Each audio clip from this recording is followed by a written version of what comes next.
Hello, everybody. Welcome to Third Space Live, a show that offers conversations, ideas, and stories to build mental wellness and hope in our community. I'm your host today, Megan Woodruff of Third Space Charity, and I'm really happy to be speaking to you about what I feel is a relevant topic for a lot of us right now: how to navigate the holidays, and in particular, from a parenting perspective.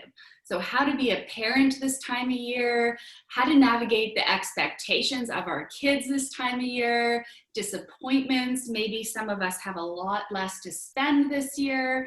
And I'm really excited because I have some rock star guests and experts here who are going to give us all some tips and tools and equip us to navigate the holiday season. So I'm here to introduce you to our guests. We've got Tracy and Chantelle, and they are facilitators with a nonprofit organization in Kelowna called Courage for Youth. If you haven't heard of them, they've actually been operating out of our schools in School District 23 for the last 13 years. These are the angels that go into our classrooms and equip our kids with social and emotional learning.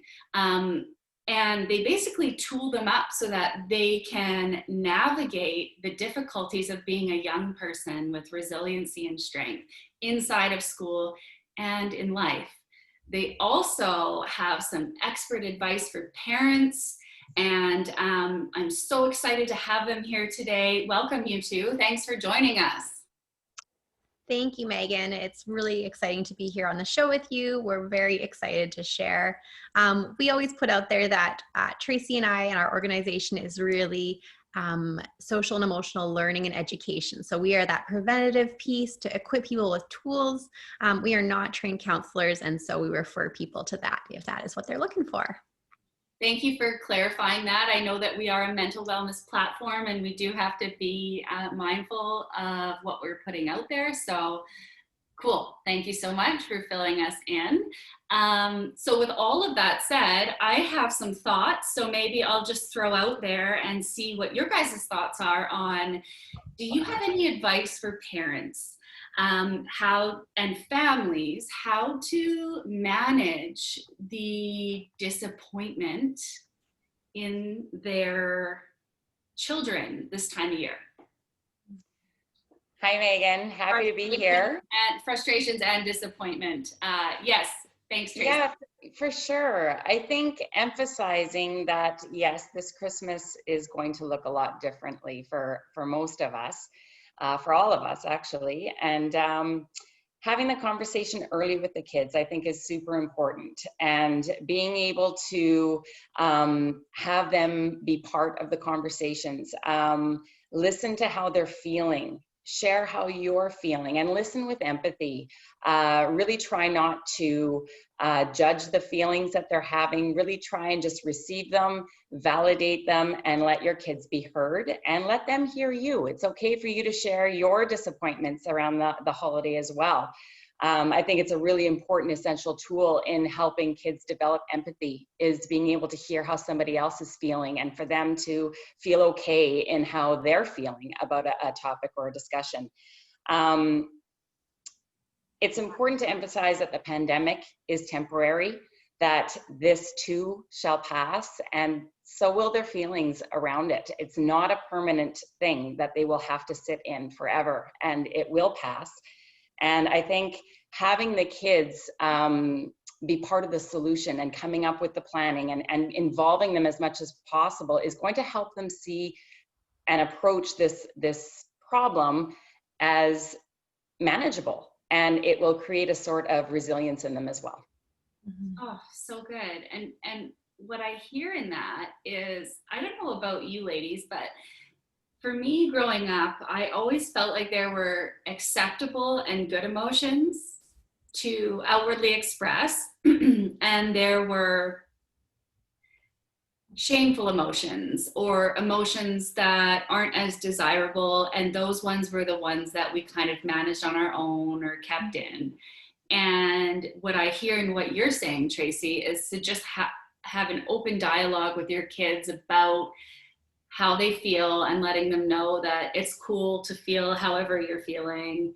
And then what I also like and what I'm hearing from you is that as parents, being honest about where we're at too. So it's instead of kind of trying to mask it and have that like toxic positivity lens, it's more like, I'm bummed too, you guys. Like, I really wish that we could go to grandma's house this year.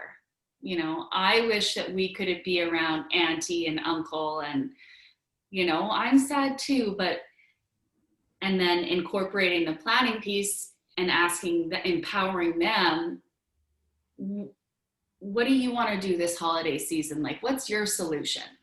Mm-hmm. Yeah, I think those are all really great points. And I think like often adults forget the impression that just their presence and their whole process has with it too, right? And it's that whole kids caught more than what they're taught. So we see this with moms and daughters around body image, right? The big predictor of how a daughter is going to feel about herself is what she sees her mom modeling in how her mom talks about herself. We see it with technology and boundaries. The experts say it's really important for caregivers and parents to model appropriate boundaries with technology and not just place those on kids. So again, just like Tracy said, just modeling in age-appropriate ways your disappointments and how you're navigating that, and also your excitement, so that kids can see it's okay and see how you're managing it. So what was that phrase you said? They caught what they taught? Yeah, things are caught more than they're taught.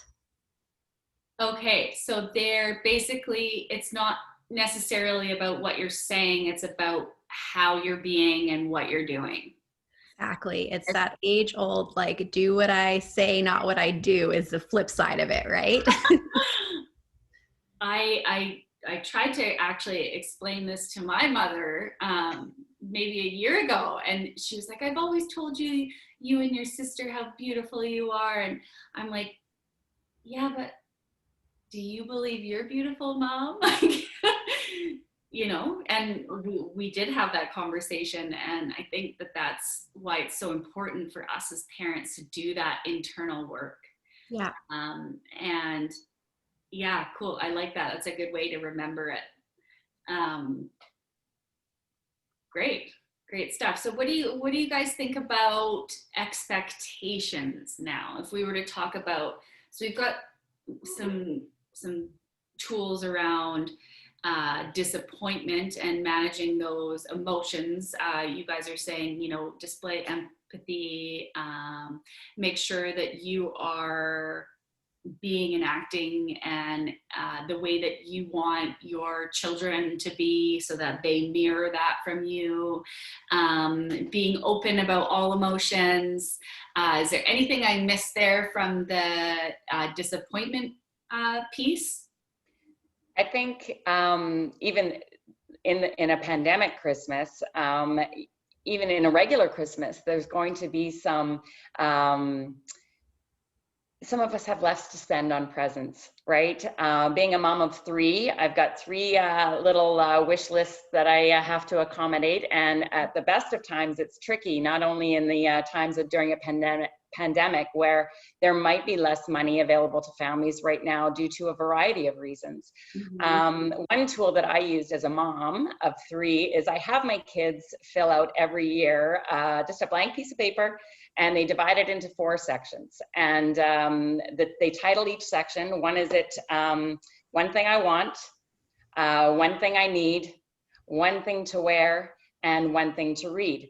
It kind of keeps the kids on task with not asking for the world for Christmas, and also keeps them on task of deciphering between wants and needs. You know, I may want, you know, something really expensive and flashy, but this is what I need.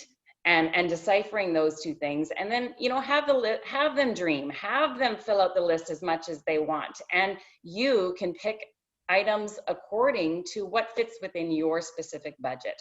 Also, if those kids are wanting big ticket items like the, new PlayStation game console, or something bigger like a snowboard or a set of skis, or something that's really kind of out of reach this Christmas for whatever reason, pool your resources, talk to family members who are intentional on giving gifts of some sort. Pull your resources and get that one big ticket item if that's what your child's heart is really set on, and you want to make it a little bit more exciting for them. But really, that tool can kind of work within any budget. It's a great tool. I haven't heard of that one, and I like that you're teaching your children the distinction between wants and needs. That's a really good one to learn early on, I think. Yeah. And I also think that we are being forced to find ways to feel good that are different this year.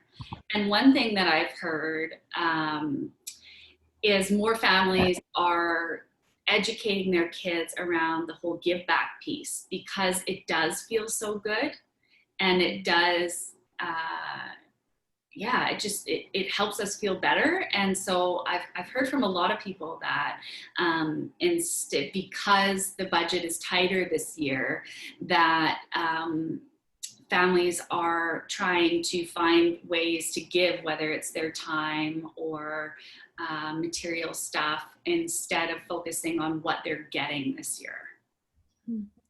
Yeah, for sure. We touched a little bit earlier on the idea of empowering your kids to take part in this. And so I think it's really great to give them a heads up of even having an intentional family powwow. So, hey, after dinner Wednesday night, we're going to sit down and talk a little bit about how we'd like to give gifts to other people, how we want to care for our community, or how we want to celebrate Christmas. And then sit down together and let everybody collaborate and go at it as a team, and letting them dream big. They might throw things out there that are like, not possible, but you can put a pin in it, or you can look for ways to get to the heart underneath of what they're looking for there. We know that these kinds of things are so great for kids to build resiliency when they feel like they have a voice and what they do and what they say matters. So really approaching it as a team and looking outwards as to what they can give and how they can empower others. So good. Another side note of something that I heard that might be helpful for families, or just something to be mindful of. A mom put out a request. I don't know if it was on Facebook or where it was. This is kind of secondhand information coming to me, but she put out a request that parents actually, when they are addressing gifts to their kids from Santa, that they choose a really low price point gift, as opposed to the biggest elaborate gift that the child gets is from Santa, so that when kids are talking about what they got from Santa, they feel like it's fair between everybody. Like, oh, Santa got me a dirt bike, and then Santa got me a coloring set, right? So I thought that was a really honest and vulnerable request from a mom. And I wanted to put it out there today for something for parents to be mindful of.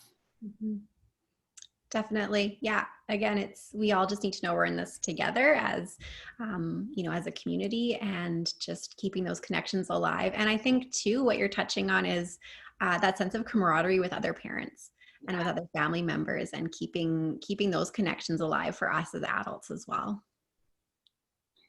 And speaking of connection, that was another thing that I thought was important for us to touch on today, was the whole virtual connection aspect that's going to be present for a lot of us this year, and how to navigate these virtual waters, and how to connect virtually in a way that actually fills up your cup and is meaningful to you.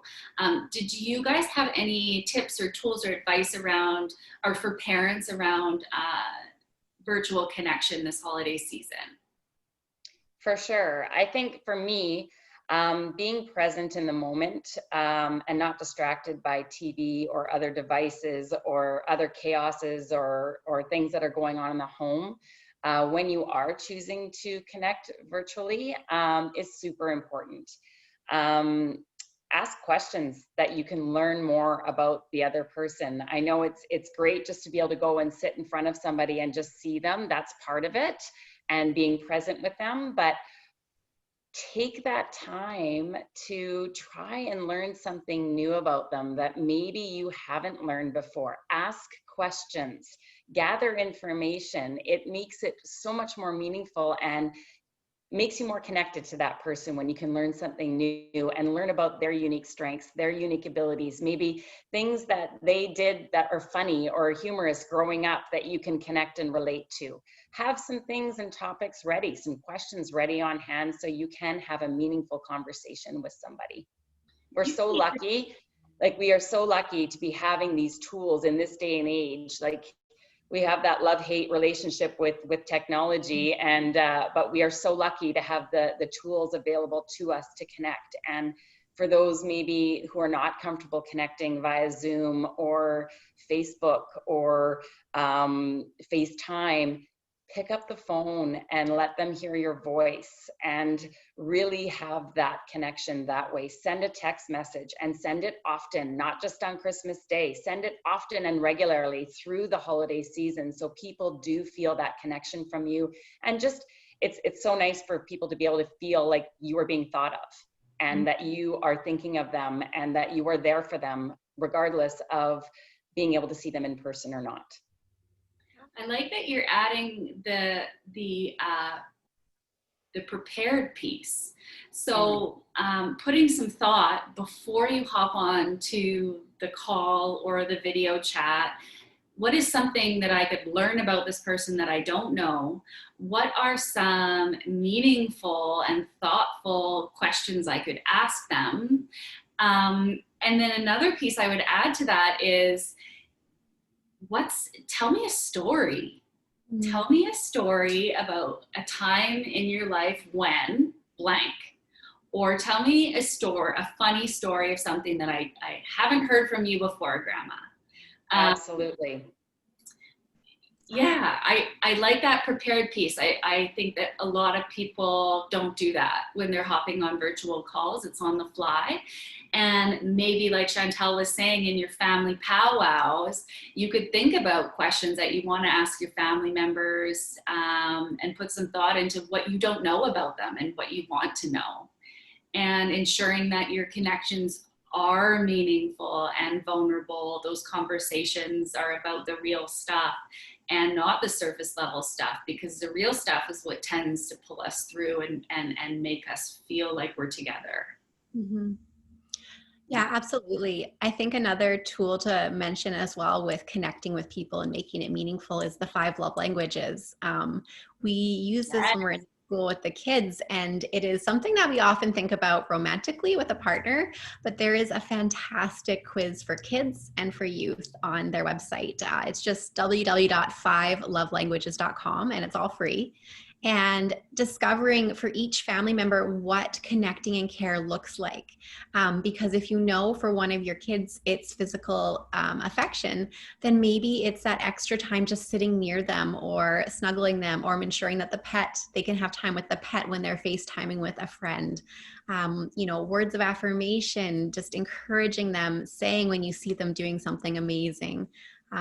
Quality time, what does that look like again? And so when we recognize how each person uniquely receives love, we can really target and make sure that those connections are in some way fulfilling that, and just help them blossom that way.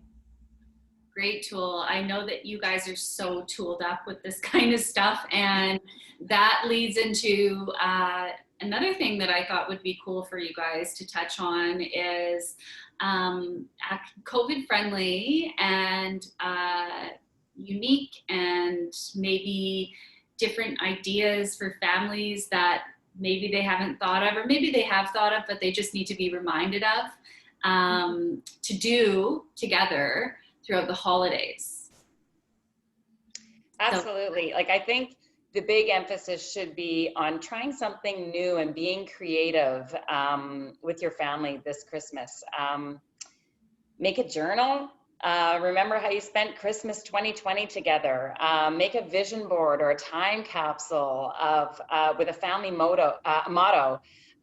Who are you as a family? Who are the members? What are their favorite things? Include photos. Be silly. What are your strengths as a family unit? How do you overcome obstacles together? What are your favorite family foods or meals? Do you have a family anthem or song? If you don't, seize this time to create one or come up with one that best represents you as a family. Oh, so fun. Be creative. And also, like, just give the gift of time to your loved ones this holiday season. We're so used to being caught up in the hustle and bustle of Christmas and going here and going there and seeing these people, seeing those people.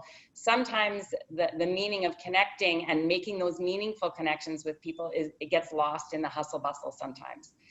Chantelle and I generated a list of fun, safe, COVID-friendly activities to do with your family over the holidays, and we'll definitely post that on our website at courageforyouth.com. So check it out, and lots of them are fun and silly, creative ways to enjoy time together over the holidays. When you're talking, oh, sorry, Megan. I was just going to say, I actually was able to check it out yesterday. I love it. I'm definitely doing a ton of those things. And there were things on there that I would have never thought of. So thank you.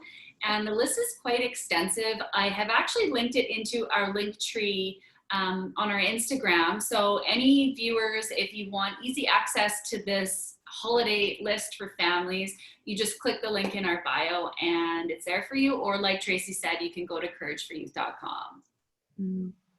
Yeah, I was just gonna say, I was giggling because when Tracy's saying family songs or whatever, I'm imagining in Fresh Prince of Bel Air, they had that like family dance that they would do, right? Yes.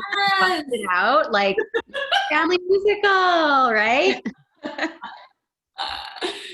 So good. I think, you know what, I think it's also really important to mention that not every second of every day has to be planned and scheduled. I think it's really important to remember to take time for yourself. Have some downtime. Your kids, I promise you, will need the downtime as well. They will need their space. Many of us can't work and go to work physically outside of the home. So we are spending lots and lots of time in each other's space. And I think it's important to remember that we need time to recharge and rest and renew our peace of mind as well. So I think it's really important to emphasize that at this time too. Absolutely. Absolutely. My two goals for the holiday season, I don't know about you guys. Number one, to find deep rest in some way. And I say this coming off of a night where my daughter was up all night. So deep rest in some way, getting creative, thinking outside of the box, and just tons and tons of humor and laughter. Those are my two big ones that I'm looking to get out of the holidays. I don't know about you guys. Oh, I think that's so great. And I think you're really touching on something that we saw in the schools around just energy wise and just I'm so curious about that. So yeah. And I think that people want to know, because you get a front row seat in these classrooms with the kids and how they're doing. So yeah, please tell us, like, what are you were just in the schools, was it last week? Mm-hmm. Yeah, we spent the last 3 weeks in a middle school. Okay, so tell us about it. What was it? How did it feel? How were the kids? Mm-hmm. Yeah, it was a really interesting experience. I think for myself anyways, when I hear about the local exposures in schools, it sounds scary and it sounds big. I found being in the school that it did not feel scary. I found that the schools had done such a wonderful job of putting safety measures in and ensuring that we felt secure as educators, and that the kids also, in my sense, were enjoying being there and relating to each other. The flip side of that, I would say, is that we definitely noticed a much lower energy in the kids. And we know that sometimes kids don't always have all the vocabulary to express their emotions or how to put that forward. But just, yeah, seeing a lower energy, a lower drive to engage, and just that heaviness that I think we're all feeling. So I think that's great to reflect. You were talking about rest, right? And that intention of just care. And sometimes we have all these grand plans of what we want to do, but if we just allow for that rest as well, and bringing our intention of care with our child or with our spouse or our family member, when things do go sideways, because that happens, that sometimes that's when the greatest memories are made, when your child remembers how much you were just there and you just cared for them and connected with them in that moment. So good. People are maxed out. Like a lot of us right now, we're just maxed emotionally, physically, and that's definitely the sense that I've been getting just from people that I've been talking to. And yeah, I think the rest this holiday season is going to be really important. And I think that it's great, Chantelle and Tracy, you guys have both actually touched on this, is like simplicity. And that's, I think, the best way to manage disappointment and expectations is really simplifying, and quality, not quantity, this season. And Tracy, you said this too, is like, this happens during the holidays when it's not a pandemic, right? Parents are forced to make these decisions and have these conversations when we're not facing a pandemic. So add that on top, and a lot of people just need some R&R, and to really lower their expectations of themselves. And I think a key to, and I've said this on other shows that I've recorded, because this is really, in my opinion, the key to being happy, is just finding simplicity, finding joy in just the simplest everyday things. And so I would encourage people to go out there and do that this holiday season. It's finding joy in the snow, or if the sun does peek out, which is kind of rare in the Okanagan, but last weekend was amazing. And if the sun does peek out, get off your couch, even if you sit your butt on your front doorstep and just put your face up to the sun, like, it doesn't have to be this crazy endeavor. Just go outside and stand in the sunshine. Vitamin D helps fight illness. So any advice from you guys on anything very, very, very simple that families can do, or can take away from this call, that doesn't cost a lot of money and is like easily accomplishable? I think basically it's really important to remember that the kids are going to take their cue from you, and how you approach the problem and how you approach the situation is how they are going to approach the situation. And we saw that in schools last week. We saw the teachers showing up, being positive, full of energy, and we saw the administrators show up, be present, be festive, delivering holiday cheer through the hallways, and making an impact in that way. And the kids return serve. They're happier, they're more receptive, they're more open. And I think it's the same in the home. How you approach this and your mindset surrounding it is going to be how your kids navigate this Christmas and this holiday season. Yeah. I mean, all I have down in my notes is exactly the same stuff. I've discovered in education, if you walk into a classroom and you are dreading it and you try to put a smile on your face and stuff, like, they know. They are so brilliant, no matter how young or old they are. It's your energy. And so, just again, that self-care piece of doing things to allow yourself to feel, as filled up as you can, taking those moments so that whatever you're doing together or when you're in each other's presence, you can just be there with your kids. A grocery grocery shopping can be a family event when it's safe to do so if you're bringing your kids with you. Looking through a photo album, like anything. It's really about the energy and the presence and the intention that you bring, and giving yourself that grace to have resets and those honesty of navigating those times when it gets a bit trickier, right?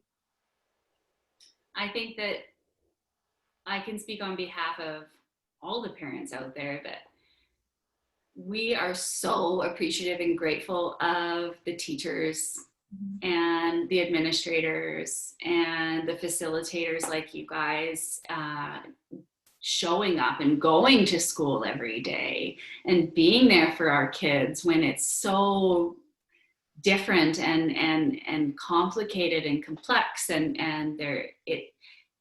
it's constant. The landscape is constantly changing and having to pivot and adapt to how we educate our kids. And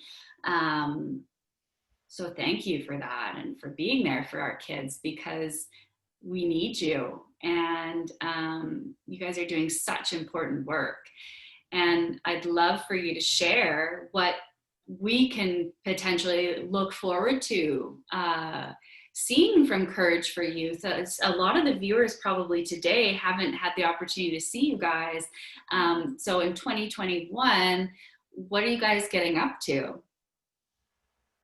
Well, we are super excited actually about an upcoming event that we're partnering not only with Third Space, but some other amazing community sponsors to show a free screening of Agers, The Next Chapter. And for those of you who are not familiar with Agers, The Next Chapter, it's Dr. Delaney Rustin is a doctor and filmmaker who explores the idea of screens and the effects on our kids' mental health.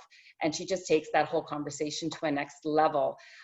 She's a mom of teenagers and experiencing the same things as we all are experiencing at home with additional screen time, and just our kids' interaction with screen and the digital world. And she was curious on how it's affecting her own kids and their mental health. So she's dived into the science behind everything. And the documentary is fantastic. And we are going to be offering a free viewing of that film in the new year. And you can find out all the information on our website at courageforyouth.com.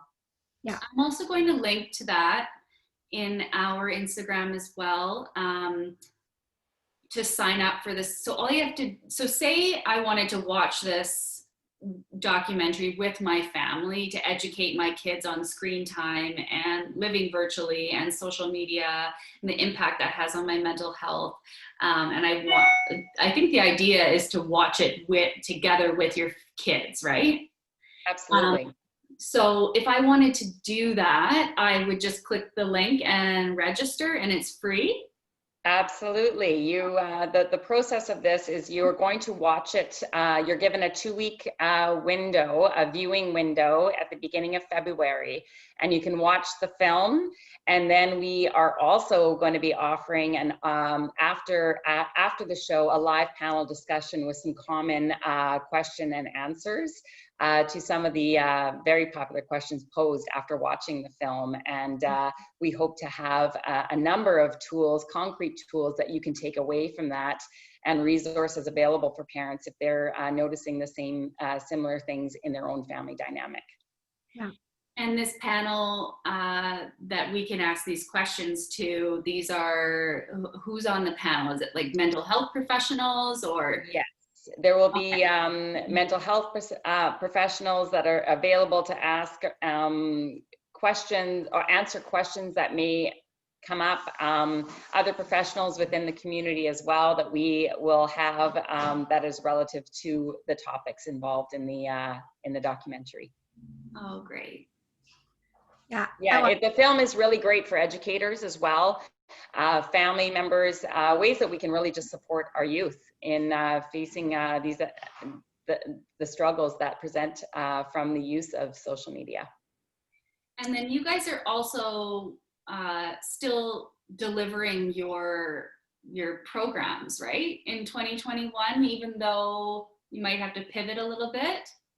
Yeah, so we have kind of a few different delivery options. Like we talked about, we were just in middle school and we were in there in full, COVID protection gear. So we are able to deliver in classroom and with all the precautions that we need.